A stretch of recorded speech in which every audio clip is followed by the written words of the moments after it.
When you bring your child home for the first time, you want a baby monitor you can trust. When you choose Stork, you choose technology trusted to monitor 10 million babies in hospitals every year. Stork continuously tracks your baby's pulse rate, oxygen saturation, and temperature. Visit MassimoStork.com to learn more. Stork, a revolutionary baby monitor, is born. Stork is not a medical device. Read and understand all product labeling. Massimo data on file. Moms and dads, I bet you can relate to this email. Kirk, my son is just like the kids you described in your podcast. He comes home feeling defeated after school, feeling like he isn't smart. But I got him Crunch Labs and he loves it. Building the new toy and watching Mark Rober makes him feel smart. And then he explains, talking a million miles a minute, like our kids do, all the cool science facts he's learned. It's like I get my real kid back when he's building his Crunch Labs toy. And that is exactly why I was so psyched when my niece first told me how her son loves Crunch Lab. Confession, this is the one sponsor I wanted more than any other because it's such a perfect fit for our kids. So go to crunchlabs.com/calm and you'll see why. Crunch Labs is a STEM monthly subscription build box for kids. Your kids get a really fun toy in the mail every month. And what kid doesn't love that? And then they put it together by watching a step-by-step video from former NASA engineer Mark Rober, where he teaches all the cool physics that make the toy work. Mark's passion is helping kids think like engineers. And this helps your kids develop resilience and problem-solving skills while having a ton of fun. Get your kids something they will actually love, use, and look forward to getting all throughout the coming year. Build your child's confidence now. Visit crunchlabs.com/calm and get your kids Crunch Labs today. Do you have a child who struggles with focus and attention, for whom schoolwork is just really hard to do? There are fights and power struggles over homework, and they resist, they melt down, they shut down. Okay, that makes you a normal parent. And it makes your child pretty normal too. So that's what we're going to talk about today on today's bonus episode of the Calm Parenting Podcast. So welcome. This is Kirk Martin, founder of Celebrate Calm. You can find us at celebratecalm.com. If you need help, reach out to our child who hated schoolwork and homework until we finally figured out how his brain worked best. And then voila, things got a lot better. So his name is Casey. You can find him at Casey, C-A-S-E-Y, at celebratecalm.com. He'll help you out. Email him. Tell us about your family. We love helping parents. We'll give you some ideas and strategies. If you're interested in any of our products, we'll give you recommendations. We'll work it within your budget. We've got a special birthday sale going on because it was just my 55th birthday, and we love doing that. So you've got this child. So let's take a look inside your child's brain. I often do this when I do professional development teacher training. Sometimes at parent workshops, I'll do some of this, but I like to make an analogy like your child's brain is a little city, and there are a few things going on in this city. So if you have the ADHD University program, you'll hear this in there, and we provide this little chart with 3 columns. And so the first column is about this. It's about kids with very, very busy brains. And so the analogy is, imagine in your city where you live, it's Friday afternoon at 5 o'clock, it's rush hour, and the traffic lights are blinking kind of like yellow. They're not working. Well, what happens? Well, you got a lot of chaos and disorder, and you get people flipping each other off. It doesn't work well. Well, many of your kids have brains like this because the neurotransmitters don't communicate all that well. So it's kind of like they've got these busy, disorderly brains. And so that's why they need so much order and structure. And so what you'll see is they're disorganized and forgetful, right? So executive function is difficult. You can tell them, go to your room and put your shoes on, come downstairs. And 45 minutes later, they come down with a really cool Lego project they built, but their shoe's not on, and it's frustrating.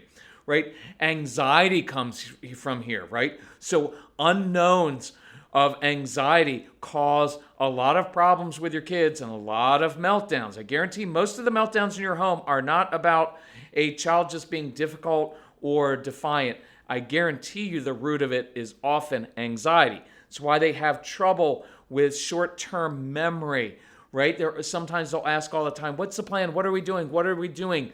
They often process things slowly. And I went over that in the last podcast and the last newsletter about how to help with slower processing. When they get overwhelmed, you'll find that they control other people. See, they don't feel like they have control inside. So I'm going to be bossy with other people, with my friends. You will find that they cheat at games. You can't play board games with these kids. They're going to change the rules of the game. They're going to quit. They're going to cheat. And it's not because they're jerky kids. And it's not because they want everybody to hate them. It's because if I don't feel in control of myself, I will try to control everything else. And the best way to control this game is to cheat, because that guarantees the outcome that I win. Because if I don't win, that makes me a loser, and I already feel like a loser, and I don't have a lot of confidence. So I'm going to do anything it takes in order to counter that. Does that make sense? See, if you start to understand what's happening inside their brains, you can see that outward behavior isn't the real issue. It's what's going on inside of them. Because they need this control. And I don't give kids control of my home, but I do give them ownership. That's why they often eat the same food over and over again, right? Chicken nuggets and mac and cheese. They wear the same clothes because they're eliminating unknowns. They'll enforce justice. That's not fair. And they'll argue relentlessly until you acknowledge that their point is legitimate. It's why they have difficulty organizing thoughts and writing. Getting those thoughts from head to paper is brutally tough for your kids. Now, I'm not going to go over that in this one, but we can show you how to do that. It is in both the No BS program and the ADHD University program. It's really, really important how to do that, right? And so difficulty with transitions. Meltdowns tend to be over little things because little things throw off their sense of order. Now, if something big happens, then they can actually focus. And that's when we move on to column 2. So, in the city that you're living in, when the traffic lights aren't working, who do they call? Well, they call a police officer to come and regulate the traffic. But in this particular case, no offense meant, it's just a joke, but in this case, the cop has been drinking soda all day and maybe eating some donuts. I know it's stereotype, but whatever, go with it. So, and now he's on his afternoon sugar low and he's falling asleep. That's what's often happening inside your child's brain. Their brains actually get reduced blood flow. Oftentimes they are understimulated. And that's why your kids have a need for brain stimulation. So what do we see here? What are the manifestations? Well, we're going to get them fidgeting, doodling, bouncing their legs, tapping the pencils, and we can come up with all kinds of cool things to do instead of that. But it's important to know where that's coming from. They're moving constantly, poor focus and attention. Why do your kids argue like attorneys and push your buttons? Part of it is they love the brain stimulation because they know exactly how to push your buttons and how you're going to respond. And now they get the intensity of a grown adult arguing with them and giving all of your power to this little 4 or 8 or 12 or 16-year-old. It's a brain stimulation issue. It's why they're oppositional, right? They get bored easily. It's why they do things the hard way. And it will frustrate you because you're like, why don't you just do it the normal, easy way? It would be so much easier. They don't want to do it the easy way. They like doing it the hard way because it's more stimulating. It's why they chew on things, by the way. They'll chew on gum, but they'll chew on their sleeves. They chew on their shirts. They chew on anything they put in their mouths. Why? Because when you're chewing, think what's happening. Blood flow is rushing to your brain, which is awesome for kids, right? It also is, there's a sensory part of it. When they're chewing, it feels good, right? And it also relieves anxiety. You'll find them at times they hum, they talk loudly, even as they complain about other people being loud, right? Easily distractible, impulsive, they procrastinate. Look, why do you procrastinate? They procrastinate because if you wait until the last minute and there's a lot of pressure, you get an adrenaline rush, and the adrenaline rush brings blood flow to the brain and actually helps you concentrate. That's why they often like to work in spurts, and they work on momentum, which is really, really important. And you've heard me use this phrase. You do not manage their time. It's important to learn how to manage their energy. So the other thing happening inside this little city, and I'm not going to do this one today, but we can do it another time, is sensory pressure, right? Your body does not process sensory input correctly. And so they will either seek sensory pressure, they're hypersensitive, or they're hyposensitive, and that can really mess with them at times. So you've got to learn how their brains work. So here's what I want to talk about. I want to take one of these. In the second column, we talk about the need for brain stimulation and your kids fidgeting.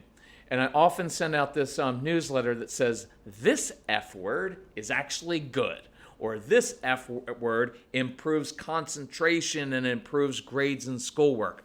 Fidgeting is good.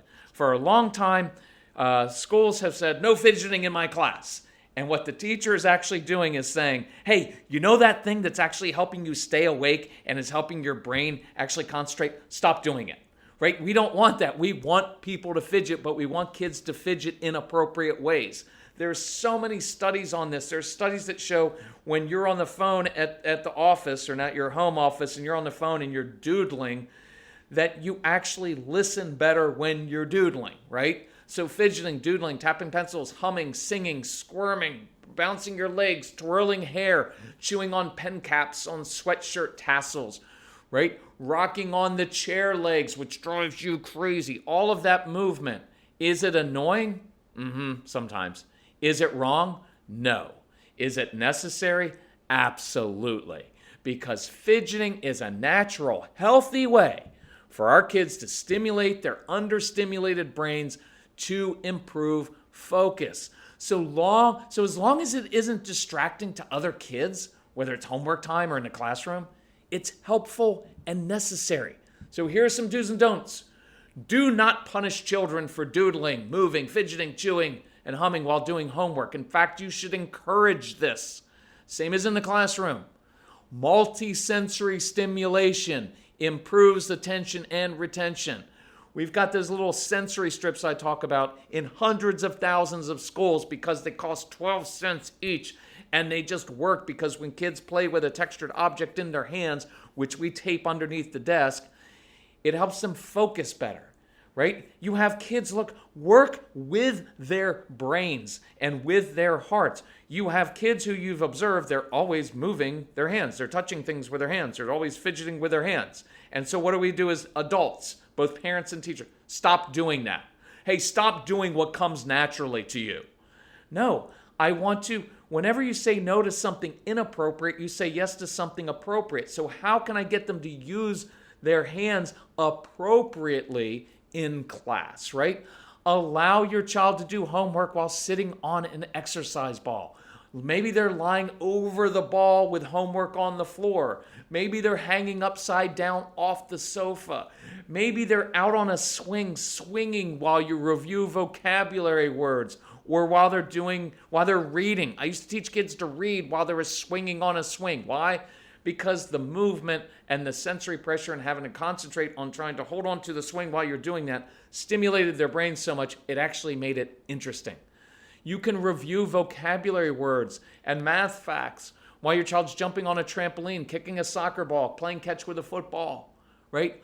All of those things. Rocking in a chair on the porch is a lot better than sit down at the kitchen table. I'm going to stand over you and quiz you. I'm going to make learning as unfun and miserable as possible, right? That's all we do, right? Test having your kids do homework while listening to music. Casey used to play his guitar while studying. When I studied in college, I would do it while I was shooting hoops. I would shoot free throws from the foul line while I was doing it. It helped me process. So try music. Now, most of you are going to be like, well, we'll just do classical music. That's fine if it works good. But most of your kids, many of your kids, they need some intense music to listen to. As long as it's within your boundaries of appropriateness, not your style of music, because you're old like me. And you may not like their music for good reason. But let them listen to music, intense music. Allow your kids to have a snack while doing homework. Not instead of, hey, have a snack and then let's do some homework. No, let them eat while they're doing it. Perhaps they stand at the kitchen counter chewing a snack, listening to music while they're rocking back and forth. Because that chewing brings blood flow to the brain. It creates rhythm, right? And it reduces stress. And rhythm is really important for the brain. That's why music is so good for learning. You just have to experiment. I know you're going to be like, I know, but my child has ADHD, so they have to have perfect quiet. No, they don't. You need perfect quiet because maybe that's how your brain works. My brain doesn't need perfect quiet. That drives me crazy. I do my best work while I am listening to really intense, horrible music. Drape a blanket over the kitchen table and make it a fort. That way the kids get to lay under the table, lie on the floor under the table, do their homework. Well, it's dark under there. Okay, so we give them a flashlight. That's cool. Maybe give them some matches and a candle. See if they don't burn the house down. That's stimulating. They can't do that, but you get my point. So it just makes it fun. I know kids who do homework sitting up in a tree. I know with COVID, a lot of teenagers who will do their schoolwork sitting out in the car.